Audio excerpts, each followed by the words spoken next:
बोललो, ज्याच्यात तुम्ही जे काही भाव देणार आणि या रस्त्याबद्दल जी माहिती असेल, त्याचा रस्ता किती उंची आहे, काय नाही आहे, काही त्याच्यात अजून होऊ शकतं की कुणाची जास्त बाजू होत असेल, कुणाला काही अजून पर्याय आहे का, या अशा सगळ्या गोष्टींची चर्चा करण्यासाठी आपण कलेक्टर साहेबांना सर्व गावाच्या जेवढे शेतकरी आहेत, जी शेंद्रा, करमाळ, बेडकी आणि गोरेगावपर्यंत जेवढे गावातले शेतकरी आहेत, त्यांच्या मार्फत कुठल्याही पार्टीचं याच्यात राजकारण न आणता एक चांगली गोष्ट आहे की सरकारमध्ये जे लोकप्रतिनिधी आहेत, तिन्ही तालुक्यात तेच लोकप्रतिनिधी आहेत. आपला पैठण तालुका असो, गंगापूर तालुका असो किंवा फुलंब्री असो, तर लोकप्रतिनिधी आपण सर्वजण विनंती करू की याच्यात तुम्ही स्वतः भाग घ्या आणि जास्तीत जास्त मोबदला आम्हाला मिळाला पाहिजे, आमचे प्रश्न सुटले पाहिजे. एकदा जर भूसंपादन झालं त्याच्यानंतर खूप काही गोष्टी राहून जातात. जसं मी सांगितलं की वर्गवरचे शेतकरी झाडांची परिस्थिती पाहिजे, व्हॅल्युएशन झालं, जॉईंट मेजरमेंटला गेला तुम्ही किंवा एक जमीन आहे त्याचं एक फळबाग 5 एकरची, त्याला दोन भाग या रस्त्यामुळे गेले तर एका साईडची फळबाग पूर्ण पाण्याविरली, सगळी बागेत फक्त जेवढी रस्ता जाणार आहे तेवढेच झाडं बागेतल्या जातात. त्या जमिनीच्या आजूबाजूचे त्या गटातले जर रस्ते असतील त्या शेतकऱ्याचे, ते सुद्धा सगळे घेण्यात यावे. अशा खूप काही टेक्निकल गोष्टी आहेत. टेक्निकल गोष्टी आपण पुढच्या वेळेस म्हणजे जसं असं आपल्याला देता येईल तेव्हा आपण हे करू. पण एक सगळ्यात पहिले आपल्याकडे तुमचं दुसरं असं सांगा की मोजणी ते जे होणार आहे ते थांबवा. पहिले शेतकऱ्यांचं निरसन करा की कसा रस्ता जाणार, काय नाही जाणार, काय किंमत देणार, काय भूसंपादनाचं योग्य मोबदला असेल, योग्य रेट असेल तरच आपण पुढच्या गोष्टी करू. रस्ता द्यायला समजणार नाही, पण एकदा रस्ता गेला तर आयुष्यभरासाठी जमीन गेलं आणि या भागात परत सरकारची किंमत देणार आहे, त्या किमतीत परत नवीन जमीन भेटणार नाही. हे पण तेवढंच खरं आहे. आणि कधी ज्या गावात आपण राहतो, ज्या गावात आपली जमीन आहे, आपण जरी पैसे भेटले तर दुसरीकडे जाऊन शेती करणे सोपं पण नाही.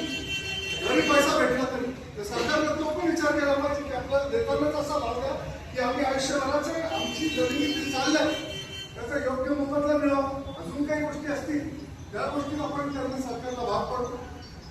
असं एक हे कल्पना की सगळ्यांना मिळून अजून याच्यात काही लोकांना विचार मांडावा. माझी विनंती आहे शेतकऱ्यांना सुद्धा वैयक्तिक प्रश्नासाठी काय होणार आहे, आपल्याला जे काही येत वेळ त्यांना नोटीस येणार सर्वप्रथम आपण कलेक्टर साहेबांना निवेदन दिलं की लवकरात लवकर भूसंपादनाविषयी आमच्या सगळ्या गोष्टींचं निराकरण करा. कसं करणार आहे, काय नाही करणार, रोड किती जाणार आहे, तो रोड बनवताना आजूबाजूचे शेतकरी बाधित होणार आहेत का, त्यांच्या गाड्या ते जातील, सगळं ते आणि काय मोबदला भेटणार. त्याच्यानंतर आपण पुढची स्टेप ठरवू की द्यायचं कमी द्यायचं हे आम्ही ठरवू. आणि द्यायचं जरी असेल तर चांगला जर मोबदला दिला तर आपण दुसरं म्हणजे एक लक्षात घ्या की हा कोण फक्त शेंद्रा व्यक्तीकडे गोरेगाव हा त्यांच्या महत्वाकांक्षी प्रोजेक्टमधला महत्वाकांक्षी याच्यातला नागपूर संभाजीनगर पुण्याला रोड असलेला हा मेन रोड आहे. माझं असं म्हणणं आहे सरकारला काम सांगायला पाहिजे आपण की हा जसं समृद्धीला तुम्ही चांगल्याचा चांगला मोबदला दिला, याला सुद्धा समृद्धी मार्ग म्हणून बघू. कारण काय होतं शेतीच्या पुढे नागपूर टू शेंद्रा जो रोड आला समृद्धी महामार्ग तो बिडकीनपर्यंत जाणार आणि बिडकीनपासून पुण्याला कनेक्टिव्हिटी होणार या रोडला. जे आपण म्हणतो ना संभाजीनगर पुणे, तर संभाजीनगर पुणे परत संभाजीनगरवरून स्टार्ट नाही होणार. तो संभाजीनगर शेंद्रा टू बिडकीन पासून पुण्यापर्यंत जाणार आहे. आपलं हे म्हणणं आहे की 2018ला महाराष्ट्रात सगळ्यात जास्त चांगला भूसंपादनाचा मोबदला जो भेटला असेल तो भेटला, लवकरात लवकर जो भेटला तो भेटला समृद्धी महामार्गाला. याला सुद्धा तुम्ही समृद्धी महामार्ग समजूनच त्या याच्यातच त्या दर्जाचा धरूनच आम्हाला मोबदला देण्याचं आपण एक मागणी करा.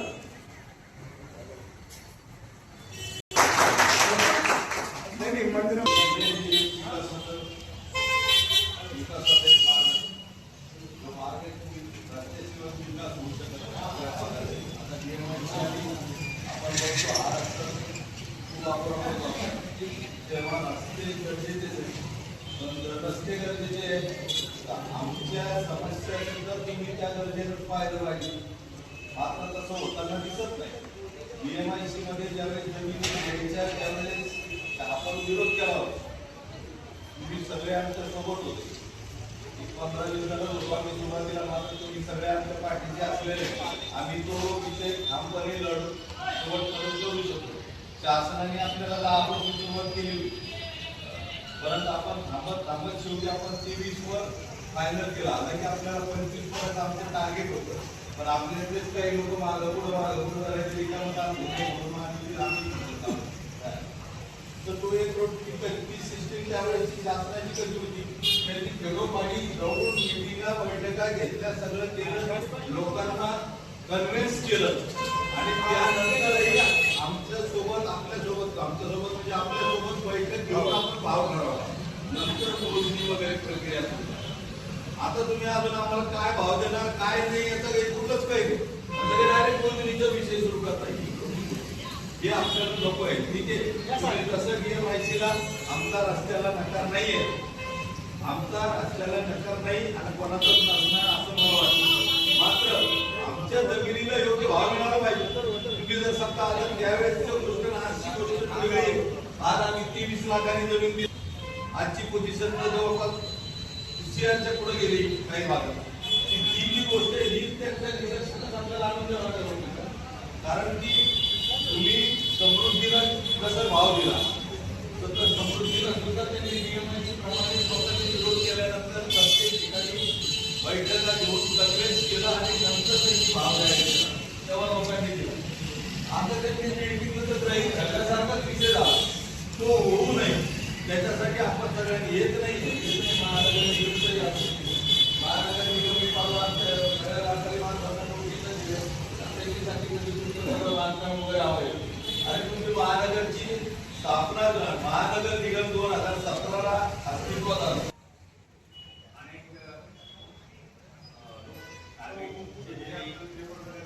उपस्थित आहेत. माझा परिचय आहे, पण काही मला नवीन आहे, काही शेतकऱ्यांना मी नवीन.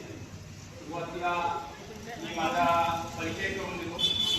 मी सुभाष पाटील दुबे, भारतीय जनता पार्टी कामगार मोर्चाचा जिल्हा सरचिटणीस, तसंच समितीचा अध्यक्ष 2018 शेतकऱ्यांच्या प्रश्नासाठी BMICच्या भूसंपादनासाठी वेळोवेळी आंदोलन लढावर शेतकऱ्याला न्याय देण्याचा मी या ठिकाणी प्रयत्न केलेला आहे. त्यावेळी 2 वेळेस त्यावेळेचे उद्योगमंत्री नारायण राणे यांच्यासोबत आमच्या बैठका झाल्या, जिल्हाधिकाऱ्यांसोबत बैठका झाल्या. BMICचं भूसंपादन आणि रोडचं भूसंपादन याच्यामध्ये फार फरक आहे. त्यावेळेस आम्ही सगळ्या शेतकऱ्यांना सांगत होतो की या भूसंपादनामध्ये BMICच्या आपल्या हातात काही गोष्टी आहेत. सगळ्यात महत्वाचं म्हणजे आपल्या हातात त्यावेळेस संमतीचं हत्यार होतं. आपल्या संमतीशिवाय एकही जमीन घेऊ शकत नाही.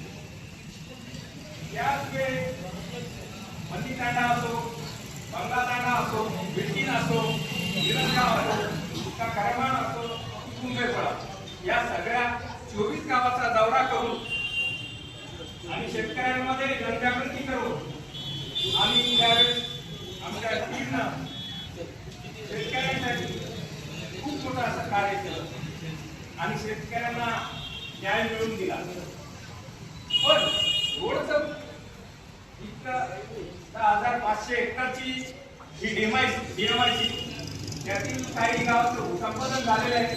आता नजीकच्या काळात 1000 एकरचं भूसंपादन नव्यानं उभारलं आहे आणि आता हे रोडचं पण ज्या आधी आपण पूर्वी जमीन दिली 23 लाखाला हो म्हणतो, पण BMIC दिली आता त्यासाठी रोड देणं गरजेचं आहे. आणि रोडचं असं आहे की तुम्ही BMICच्या वेळेस भूसंपादन आपण नकार दिला होता त्यावेळेस विरोध केला होता आणि संमतीचा अधिकार आपल्या हातात होता. त्यावेळेस आपण संमती दिली असली तर DMIC झाली पण नसती. तो एक आपण वाटा अधिकार हे मुद्दा सोडवला रेटचा. आता कायद्यात अशा तरतुदी आहे की रोड हा आवश्यक भाग म्हणून कायद्यात तरतूद आहे. त्याच्यामुळं आपल्याला विरोध करता येईल, रेट मागता येईल, आपल्या झाडाचं फळझाडाचं हा मोबदला मागता येईल. पण कोणीही असा हे शेतकरी असा एकटा विरोध करू शकत नाही. संवैधानिक मार्गाने आपल्याला विरोध करावा लागत, पण कायद्यातच काही तरतूद असल्यामुळं रोडसाठी आपण नकार देऊ शकत नाही. आपल्या हक्कासाठी आपण लढू शकतो, आपण एकत्र येऊ शकतो, योग्य मोबदला मागू शकतो आणि सरकार आपल्या हक्कासाठी आपल्याला संधी देईल. पण आपण एकत्र राहिलो आणि आपण नेहमी आपलं शक्ती प्रदर्शन जर केलं तरच त्या गोष्टी शक्य आहे. अन्यथा इकडे करमाडच्या लोकांना याची काळजी प्रत्येक शेतकऱ्यांनी घ्यावी. पण तसंच या आपण सगळ्यांनी हजर राहावं. अनेक लोकांचे माझा दिल्ली मुंबई कॅरिडॉर DMIC शेतकरी शेतमजूर समिती म्हणून ग्रुप आहे. टोटल 5 ग्रुप आहे माझे आणि 1,000चे मेंबर आहेत. गेल्या 10 ते 15 वर्षापासून मी या ठिकाणी शेतकऱ्यांसाठी काम करतोय. याही कामात मी सदैव आपल्या सोबत आहे. कायद्याचा अभ्यास 2007 पासून विशेषतः भूसंपादनाचा मी केलेला आहे. या सर्व गोष्टी किती असते बोलले तरी चालेल. ही मीटिंग आपली सर्वांची हे अगदी अगदी धन्यवाद. त्यासाठीच मी पहिले म्हणलं की आजूबाजूचे सर्वप्रथम जो मॅसेज व्हॉट्सअप फेसबुकवर गेला आणि त्या मॅसेजच्या आधारे आपण सर्व शेतकरी एकत्र झाला त्याबद्दल मी सर्व गंगापूर करमाळा सर हे सगळे ग्रामीण जेवढे गाव असतील हे सगळे शेतकरी उपस्थित आहे त्याबद्दल सर्वांचे खूप खूप धन्यवाद व्यक्त करतो. कारण अशीच एकजूट असल्याशिवाय आपल्याला कोणताही विषय ओळखता येणार नाही. आणि आपण सर्वांनी आज जर दाखवली तर भविष्यात नक्कीच आपल्याला यश आलेलं राहणार. आता सर्वांनी आता वकील साहेब असते त्यांनी आता आणि त्यांचं सर्व त्यांना कल्पना सुचली त्यांना ते मॅसेज आले. उद्या भविष्यात आपण काही करून होत्या जर आपली एकजूट तुटली त्याचा फायदा घेतला जातो हे आपल्याला सर्वांना माहिती. त्यामुळं आता आपली जी विषय आहे आतापर्यंत जी DMIC आपण इथं मिटिंगमध्ये झाली आता म्हणते ना एखाद्या जागेवर तळ झालं तर त्या तळ्यामुळं आपल्याला सगळ्याला त्याचा जो फायदा होतो. तशी DMIC जर शेतकऱ्यांना जर त्यावेळेस जर विरोध केला असता तर आज आपण जे विकासित गुलाबला हे विकासाचा विषय आपल्या पुढे आला नसता.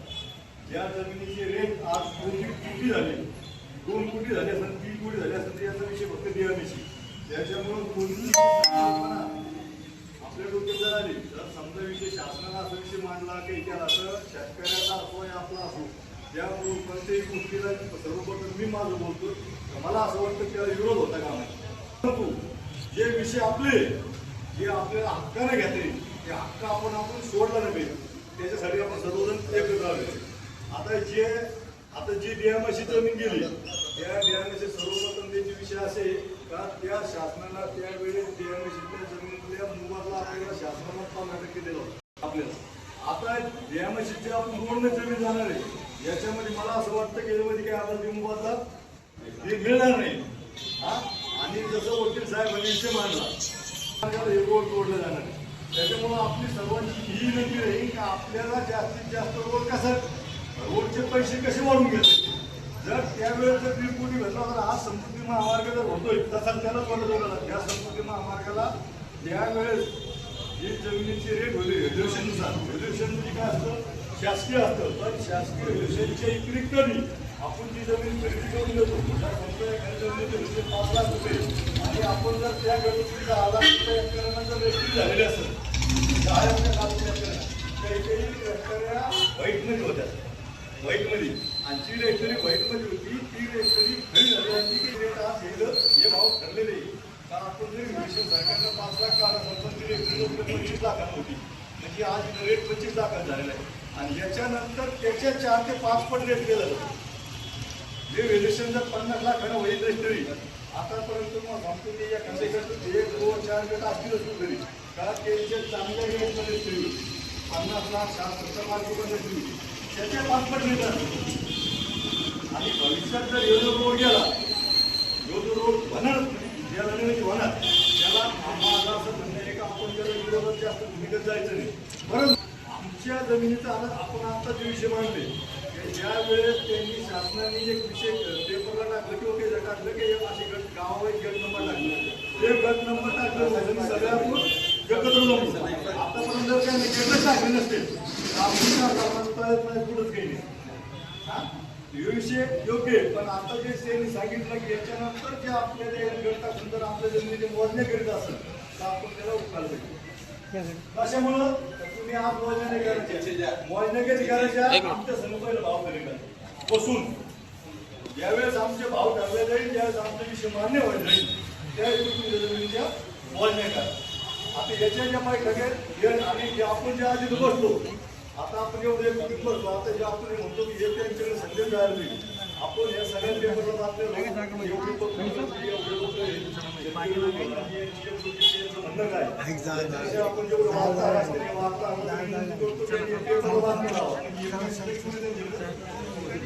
जेवढं पोहोचतोय नीती जाऊन झालं सर्वप्रथम शेतकऱ्याला एक विनंती करीन तर गंगापूर असेल कर्मण असेल किंवा बिडकीन असेल याच्या लोक असतील यावर एक विनंती करीन तर ज्या आपण सर्वांनाच ह्या विषयामध्ये सामील व्हायचे परंतु या गावाचे प्रमुख लोक असतील त्यांना याच्यातून खूप न पाडतात अलग गट तयार नाही करतात या सगळं याच्यातच सामील होत आणि हा एकत्र आणि जायला गेलं शासनाला कायम स्वरूपी आहे ना 2, 3, 4 जर एक गट ऐकत समजा दुसऱ्या गटाला घेऊन ऐकत तिसऱ्या गटाला घेऊन उत्पादनाची आणि जोपर्यंत उत्पादन तोपर्यंत त्यांचं काम होत नाही त्याच्यामुळे मी सर्वप्रथम आपण सगळ्या विनंती करतो हे जो आपण एकत्र झालो आज एकत्र होऊन ज्यांना सामील व्हायचंय त्यांनी याच गटात सामील होतो माझी अशी मांडायची आला म्हणजे गरज नाही याच्यामध्येच मिळून समिती विषयी राहणार म्हणजे त्याच्यात आपली कृती असणार नाही आणि आपल्या कृतीचा फायदा करणारा घेता येणार नाही हा मी सर्वप्रथम आपल्याला या सर्व विषयी विनंती करतो आणि ज्या शेतकऱ्यांनी तुम्हाला सांगितलं ज्या शेतकऱ्याला जमीन जाणार आहे आता काही विषय असा आहे का काही जणांची 2 एकर असेल काही 1 एकर असेल काही 3 एकर असेल 1/2 एकर असेल येईल आता पुढे विषय पण काही विषय असे का जमिनी काही